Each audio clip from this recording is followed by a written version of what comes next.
दोस्तों, यूक्रेन और रसिया के बीच युद्ध चल रहा है, आपको सभी को पता है। ओके।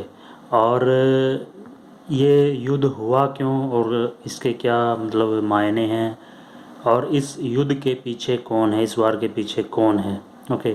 तो ये सभी चीज़ें हम इस वीडियो में बात करेंगे। तो आगे बढ़ने से पहले मैं आपसे रिक्वेस्ट करता हूँ कि आप इस चैनल को सब्सक्राइब करें और इस वीडियो को शेयर करें। ओके। तो देखा जाए तो इस युद्ध के पीछे अमेरिका है। ओके। क्योंकि अमेरिका रसिया को मतलब चारों तरफ से घेरना चाहता है और नाटो के बहाने मतलब एक एक करके यूरोप के सभी कंट्रीज़ को नाटो का सदस्य बना चुका है। ओके। और वो चाहता है कि रसिया की जो इकोनॉमिक स्थिति है वो ना बढ़े।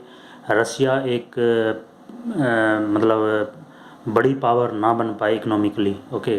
क्योंकि सामरिक में तो रसिया भी काफ़ी बड़ी है, लेकिन इकोनॉमिकली वो उसको स्ट्रॉन्ग नहीं होने देना चाहता। और इसके पीछे मतलब ये तो बड़ी बात है ही, क्योंकि उसको ख़तरा है कि जो भी देश उससे आगे बढ़ने की कोशिश करता है तो वो उसको किसी न किसी तरीके से रोकने की कोशिश करता है। ओके। अब देखा जाए तो मतलब अमेरिका और दूसरे कंट्रीज़ रसिया के ऊपर आरोप लगा रहे हैं कि उसने यूक्रेन के ऊपर आक्रमण कर दिया है, यूक्रेन रसिया ही जिम्मेदार है, लेकिन ऐसा नहीं है। ओके। अमेरिका जो है वो इस युद्ध के पीछे है। वो मतलब यूक्रेन को बार बार उकसा रहा था, नाटो में शामिल करने के लिए बोल रहा था कि हम आपको नाटो में शामिल करेंगे। ओके। और आपको हथियार देंगे, आपको ये देंगे, आपकी फाइनेंशियली हेल्प करेंगे। लेकिन ऐसा कुछ नहीं है कि आपने देखा कि जैसे ही हमें रसिया ने उसके ऊपर आक्रमण किया तो वो मतलब जितने भी नाटो सदस्य थे और अमेरिका सब पीछे हट गए। ओके। तो उनका मेन मकसद है कि रसिया की जो आर्थिक स्थिति है उसको और कमज़ोर करना। ओके। और मतलब अगर जैसे ही रसिया उसके ऊपर आक्रमण करेगा, क्योंकि वो तो पहले उकसा रहा था रसिया को, तो उसने पहले ही ये स्ट्रेटजी थी कि रसिया जैसे ही आक्रमण करेगा कि हम उसके ऊपर आर्थिक प्रतिबंध लगा देंगे और रसिया एक सुपर पावर नहीं बन पाएगा। ओके। ये अपने इस मकसद में तो कामयाब हो गए। और अमेरिका का शुरू से ही दोगलापन रहा है कि मतलब उसने कभी भी किसी देश का साथ नहीं दिया, सिर्फ अपना फ़ायदा वो देखता है। ओके। अब अमेरिका मतलब देखा जाए तो आरोप लगा रहा है रसिया के ऊपर, लेकिन उसने खुद ने क्या किया? उसने खुद ने कितनी बार सीरिया को तबाह किया, अफ़गानिस्तान को तबाह किया, इराक़ को पूरी तरह से बर्बाद कर दिया, और कितने ही कंट्रीज़ को उसने बर्बाद कर दिया। ओके। वो हिमायती बनना चाहता है इंडिया का, लेकिन हमेशा उसने साथ दिया है पाकिस्तान का। ओके। तो जैसे चाइना के साथ भी हमारा मतलब जैसे डिस्प्यूट चल रहा था, तो उसने कहा कि हम इंडिया के साथ हैं, हम ये कर देंगे, हम पूरी सहायता है। लेकिन वो उसका मकसद बेसिकली आपस में लड़ा के और एक आर्थिक रूप से उन देशों को चोट देने का होता है और अपने हथियार बेचने का होता है।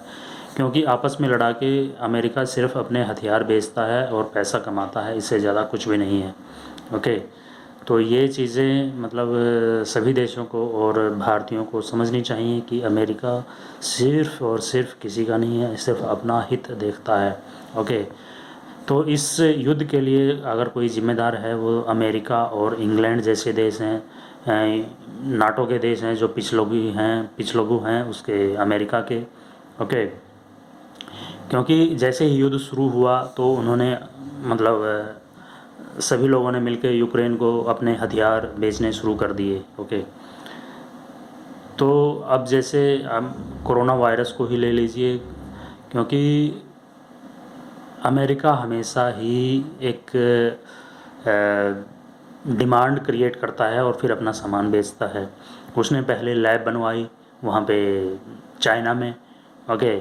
और ये वायरस फैला, वो जैसे भी फैला उसका हमें ज़्यादा आइडिया नहीं है कैसे फैला, लेकिन जैसे ही फैला तो उसने अपनी मतलब अपनी वैक्सीन बना के और दुनिया के बाज़ारों में बेचना शुरू किया। ओके, ऐसे ही यू आपस में लड़ा के, देशों को आपस में लड़ा के और फिर अपने हथियार बेचता है। ओके, ये स्ट्रेटजी रही है अमेरिका की। ओके, तो रूस ने कभी भी किसी देश के ऊपर ऐसे आक्रमण नहीं किया। असली ख़तरा अगर कोई है तो वो अमेरिका है। ओके, अगर आप रूस का इतिहास देखें तो रूस ने मतलब अगर नॉर्मल चल रहा है तो कभी उसने मतलब युद्ध नहीं किया। उसने उकसाया अमेरिका ने उसको, ओके, करने के लिए, क्योंकि रसिया उसके लिए तैयार नहीं था और कोई भी देश तैयार नहीं है। लेकिन अमेरिका मार्केट देखता है बार बार कि अलग अलग जगह पे जाके अपनी टांग अड़ाता है, और उसने ऐसा किया भी है। आप इतिहास उठा के देख सकते हैं, उसने सीरिया में किया, उसने इराक़ में किया, उसने ईरान में किया, उसने अफ़गानिस्तान में किया।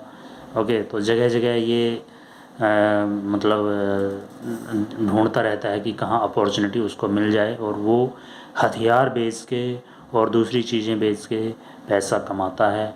और इसी तरह से जो भी देश आगे बढ़ने की कोशिश करता है, आर्थिक रूप से समृद्ध बनने की कोशिश करता है, तो वो उसको तोड़ने में लग जाता है, उसको आगे बढ़ने से रोकता है। ओके, तो ये बात है दोस्तों। तो ये सब है, तो आप देख लीजिए। तो हमें हमेशा ही रूस के साथ रहना चाहिए, क्योंकि रूस ने हमारा हमेशा साथ दिया। अब यहाँ पे कुछ न्यूज़ चैनल जो दलाल रिपोर्टर हैं और दलाल जो मीडिया हाउसेस हैं अमेरिका के और दूसरे देशों के, इंडिया के ख़िलाफ़ बोलते हैं, तो ये सब पैसा खा के बैठे हैं, हज़ारों करोड़ रुपए। ओके, तो ये मतलब मुफ्त में कोई नहीं बोलता। ओके, और मुझे तो मतलब मुझे क्या, सरकार को ये होना चाहिए कि जो भी देश के ख़िलाफ़ बोलता है उसकी एक तो ये मतलब पत्रकारिता और ये मीडिया हाउसेज उनको बंद कर देना चाहिए तुरंत।